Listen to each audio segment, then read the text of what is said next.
안녕하세요. 크립토티브입니다. 이번 시간에는 비트코인 역대급 사건이 발생했다고 합니다. 글래스노드 CEO 이분이 힌트입니다. 제가 이따가 말씀드리겠습니다. 지금 다 이렇게 ETF로 뜨거워지고 있죠. SEC가 그레이스케일과 현물 ETF 지금 논의하고 있다. 근데 이제 구체적인 건 지금 공개할 순 없고 이렇게 얘기하네요. 자, 블룸버그 애널리스트 세이파트 지금 11월 17일 이전에 될 수도 있다. 이제 불을 지금 지피고 있죠. 이분의 얘기는 11월 9일부터 11월 17일까지 ETF, 비트코인 현물 ETF의 1차 승인 가능 기간이다라고 얘기를 한 겁니다. 제가 트윗을 한번 찾아봤는데요. 저도 공부를 했습니다. ETF 승인이 되려면 첫 번째 19B-4 이 규제 관련된 그 어떤 그 서류가 있어요. 이게 사인이 돼야 됩니다. SEC가 사인해줘야 되고요. 두 번째 S1이라고 하는 등록 서류가 있습니다. 이걸 또 서류를 제출하면 이제 완성이 됩니다. 그래서 ETF를 실제로 거래소에 상장을 시키면 이게 기관들이 와서 살 수가 있게 되는데요. 사실상 승인은, ETF 승인은요, 이 1번입니다. 19B-4라고 하는 이 규제, 법 관련된 서류를 사인을 받으면 사실상 이게 ETF 승인입니다. 자, 지금은요, 지금 19B-4, 이제 받은 지금 기업 아무도 없습니다. 근데 이전에 발키리라고 하는 투자 기관의 CIO가 11월 말까지 승인을 예상한다라고 얘기를 했거든요. 자, 이거는 이 1번 서류입니다. 19B-4라고 하는 서류가 11월 말까지 승인을 사인을 받을 거야. 그 다음에 2번 S-1은요. 내년 한 1월 정도 이걸 사인을 받을 것 같고 세 번째 실제로 ETF가 상장이 되는 것은 2월 정도로 내다보고 있다라고 얘기를 했습니다. 근데요, 그 ETF가 지금 11월 말에 승인이 된다고 해도 지금 실제 ETF 상품이 론칭되기까지 약 2달 정도의 공백이 있습니다. 자, 그러면, 일단 11월에서 12월 정도, 어쩌면 미니 불장이 올 수도 있겠다라는 생각이 일단 첫 번째로 들고요. 근데 이게 이대로 꼭 된다는 보장이 있습니까? CIO 뭐 중요한 분이겠죠. 하지만 이런 보장은 없습니다. 근데 제가 여기서 포인트는 뭐냐? 승인이 됐다고 해서 바로 지금 론칭 ETF 상품을 기관들이 살 수 있습니까? 그게 아니에요. 한 2달 정도의 공백이 있다. 시간이 조금 걸릴 수 있다라는 게 지금 제가 말씀드린 포인트입니다. 월스트리트 저널에서 지금 FTX 거래소 지금 3파전이다. 지금 서로 지금 가져가려고 처음엔 70개가 있었는데 지금은 3개고 12월 정도 이제 결정이 될 것 같다. 주인을 찾고 있는 거죠. 근데 뭐 기사 보신 분들 아시겠지만 FTX 2.0 이미 재가동은 이미 확정이 된 겁니다. 이게 내년 하반기, 그러니까 한 7월 이후에 재가동하기로 그들의 시간표가 이미 나왔고요. 그래서 저는 뭐 내년 하반기 혹은 이제 25년으로 갈수록 이거 다시 불장이 나오겠네. 뭐 여러 가지 이유 중에 이것도 그 하나의 이유가 됩니다. 게리 겐슬러가 얼마 전에 또 이런 얘기했죠. 새 경영자가 합법적으로 운영하면 FTX 부활 가능하다. 이게 지금 뭔 소리입니까? 부활 이미 확정됐습니다. 게리 겐슬러의 쇼를 우리가 지금 몇 년째 보고 있죠. 이거는 비트코인 신청, 현재 그 12개사가 신청한 그 뭐 티커도 있고요. 지금 날짜도 나와 있고 지금 현황입니다. 여기 보시면 최근에 해시덱스라고 하는 것과 프랭클린이요. 생각보다 굉장히 큰 자산 운용사입니다. 여기 지금 그 자산 운용액이 우리 돈으로 이게 이제 1,300조가 넘어가는 어마어마하게 큰 회사입니다. 자, 어찌됐건 이 마지막 지금 2개 신청자의 데드라인 첫 번째가 11월 17일이죠. 자, 그래서 지금 11월 9일과 17일까지 해서 1차 승인이 가능하다라고 아까 그 블룸버그 애널리스트가 얘기를 했죠. 근데 이론적으로는요. 11월 9일에서 내년 1월 10일까지 내년 1월 10일인 이유는 아크 인베스트의 최종 데드라인이 1월 10일이기 때문에 이 사이에 언제든지 승인은 가능합니다. 지금 1차라고 그래서 표현을 한 겁니다. 그리고 ETF 승인했다고 바로 뭐 엄청난 기관들이 쏟아져 들어온다? 천만의 말씀이고요. 이거 시간 되게 많이 걸립니다. 이제 승인 받고 ETF 승인되는데, 그러니까 상장하는데 2달이고요. 기관들 이거 바로 뭐 우리처럼 바로 뭐 업비트에 돈 넣어서 살 수 있는 게 아니잖아요. 그러니까 이건 조금 시간이 몇 개월 걸릴 수 있다라고 하는 것을 염두에 두십시오. 그 다음에 요건 뭐냐? 이제 CME Futures Open Interest. 요거는 이제 그 CM이라는 그 미국의 제일 큰 선물 거래소죠. 여기에서 계약 건수가 비트코인 10만 개, 지금 최대치를 돌파했다. CM은 잘 아시다시피 대형 적격 기관 투자자들의 선물 거래소입니다. 이 규모가 세계에서 제일 큰데요. 이게 뭐 아까 비트코인으로 하든 그냥 달러로 하든 최근에 이 규모가 상당히 많이 늘어났죠. 이 CME 오픈 인터레스트가 근데 커졌다라고 하는 것은요. 기관 투자자들이 비트코인 가격이 오른다 떨어진다에 지금 베팅하는 판돈이 커졌다라는 얘기가 됩니다. 근데 아쉽게도 이걸로 뭐 위에 걸었는지 밑으로 걸었는지까지 우리가 알 수는 없습니다. 근데요, 이제 다른 지표들을 보면 또 금방 나오겠죠. 1시간 동안에 바이낸스 거래소에서 지금 1조 원의 비트코인이 출금됐습니다. 그리고 이거 다른 겁니다. 바이낸스에서 지금 비트코인 또 3만 개가 또 빠져나왔죠. 이거 이제 보실 때 거래소에서 뭐 USDT, 그러니까 테더나 USDC가 출금이 됐다. 누군가 코인을 판 겁니다.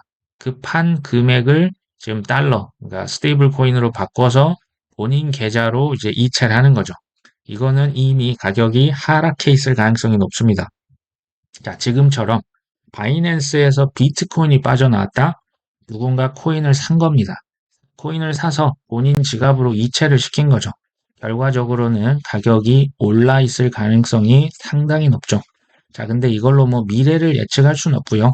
그냥 현재 가격이 왜 올랐는지 떨어졌는지 이제 그런 것을 이제 보시기에 좋은 지표 중에 하나입니다. 그리고 이제 올해 뭐 비트코인이 상승을 했는데 고래들은 지금 안 팔고 있던데 라는 이제 보고서죠. 이제 상어들, 그러니까 비트코인 10개에서 100개 정도는 뭐좀 매도를 하고 있는데요. 1000개에서 10,000개 이상을 보유하고 있는 지갑은 지금 안 팔고 있다. 그래서 강세장이다라는 얘기고요.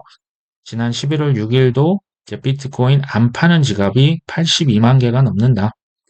지금 뭐 비트코인 연초 대비 사실 엄청 올랐지 않습니까? 2배가 넘게 올랐는데 아직도 안 판다? 이유는 단 하나죠. 더 상승할 거라는 기대감 때문에 지금 안 팔고 있는 거죠. 근데 ETF라고 하는 게 승인이 딱 돼버리면 어떨까요? 그때도 이 상승에 대한 기대감이 남아 있을까요? 한번 생각해 볼 문제입니다. 제가 이 영상을 만든 주요 그 기사입니다. 이게 뭐냐면요. 비트코인의 그 지갑 주소가요. 하루에 70만 4천 개가 증가했다는 보도입니다. 이거 한국도 기사가 있으니까요. 찾아보시면 나옵니다. 이게 이제 글라스노드라고 하는 그 시장 데이터 업체거든요. 이거 되게 유명한 그 공신력 있는 기관의 그 자료인데요. 이 회사를 만든 대표, 그러니까 얀 알레만이라고 하는 사람이 지금 얘기를 했습니다. 이건 강세 신호다.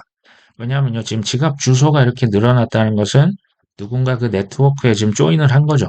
비트코인 수요가 공급을 훨씬 더 뛰어넘을 것이다.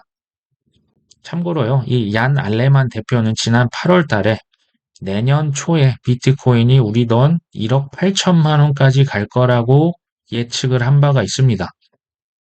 뭐 저는 뭐 그러니까 차티스트들은 이제 ETF 할아버지가 나와도 전 고점을 깰 수는 없을 것이다 라는 얘기를 하는 반면 지금 이런 또 지금 글라스노드 대표는 지금 1억이 아니라 거의 2억까지도 간다라고 또 얘기를 합니다. 뭐 이런 사람도 있습니다. 뭐 결과는 뭐 저희도 알고 싶지만 알 수는 없죠. 자, 역사적으로 이런 것은 뭐 희소성이 있고 또 구매자가 계속 추격 매수를 하면서 지금 거래량까지 늘어나기 때문에 뭐 아무래도 당분간은 좀 상승을 할 것 같다. 근데 이제 지난 주말만 해도 3만 5천 달러에서 그냥 머물렀죠. 근데 거래량이 늘어나면서 가격을 누군가 계속 추격적으로 매수를 하고 있다는 얘기가 됩니다.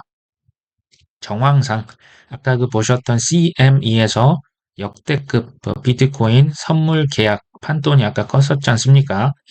지금 그러니까 하방보다는 상방, 가격이 올라가는 것에 단기적으로 배팅을 하고 있을 가능성이 높지 않을까 싶습니다.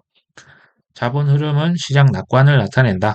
이제 그 암호화폐 펀드가 있잖아요. 그러니까 크립토 펀드를 통해서 실제 그 코인에 투자를 하는 펀드, 지금 상당히 돈이 많이 들어왔다라는 얘기를 하고 있겠죠. 그래서 수요가 많이 늘어났다. 뭐 알리라고 하는 친구도 지금 이것을 트위터로 이렇게 했는데요. 그러니까 11월 6일만 해도 35,000달러, 지금 이 검정색이 가격인데 별 뭐 재미가 없죠. 근데 노란색이 그냥 위로 솟구쳐 올랐죠. 이게 비트코인 지갑 주소 숫자입니다. 70만 개가 하루에 생겼죠. 사실 매우 이례적인 일이라고밖에 볼 수가 없고요. 이건요, 누군가 비트코인을 대량으로 매수하고자 할 때 이게 이제 지갑을 여러 개로 찢어 놓는 겁니다. 이게 하나로 사면요, 살 수도 없을 뿐더러 이게 이제 고래 알림 이런 거에 자꾸 걸리지 않습니까? 그래서 지갑을 그냥 수십만 개를 해놨을 가능성이 저는 높다고 봅니다. 자, JP 모건이 또 나와서 한마디 하죠. 최근에 이거 랠리 너무 지났죠. 지속될 수 없을 거야. 첫 번째 이유, 캐나다나 유럽의 현물 ETF 있잖아. 근데 걔네들 흥행 실패했대. 두 번째, 규제 리스크 아직도 큰 거 알지? 세 번째, 내년 반감기 호재? 야, 그거 비트코인 가격이 이미 다 반영됐거든? 이라고 했네요. 저는 뭐 이 말을 전혀 믿지는 않습니다. 이 말을 들으니까 저는 오히려 더, 단기적으로 많이 오를 수 있겠구나라는 생각이 더 듭니다. 단기라고 하면 이제 11월과 12월이 될 것 같아요. 이 상승 가능성이 저는 있다고 봅니다. 이게 뭐 사실 예측의 영역이기 때문에 본인께서 판단하셔야겠지만, 제가 말씀을 드리고자 하는 건 이겁니다. 지금부터는요, 코인을 사는 거, 이거 매우 신중할 필요가 있는 구간에 이미 진입을 했죠. 오히려 단기적으로 조금 익절을 할 수 있는 기회이지 않을까 하는 생각이 듭니다. 근데 만약에 이제 좀 단기적으로 판매를 원하시는 분이라면 명확한 익절 기준을 미리 세워 두셔야만 합니다. 제일 좋은 것은요, 그 지정가 매도를 하시면 돼요. 그 업비트든 뭐 빗썸이든 그 위에다가 이제 가격을 이제 단계별로 걸어 놓고 뭐 이제 코인이 그 단계 걸리면 팔리게 되겠죠. 이거를 미리 안 하시면요, 나중에 아마 또 못 파실 겁니다. 우리의 탐욕이 그렇게 호락호락하지 않습니다. 그리고 이제 ETF가 실제 승인이 된 그 전후로 해서 기대감이 최대에 이르지 않을까요? 저는 이제 어떤 그 우리 구독자분 댓글 중에 언제 파실 생각이세요? 뭐 이런 질문이 많이 있던데요.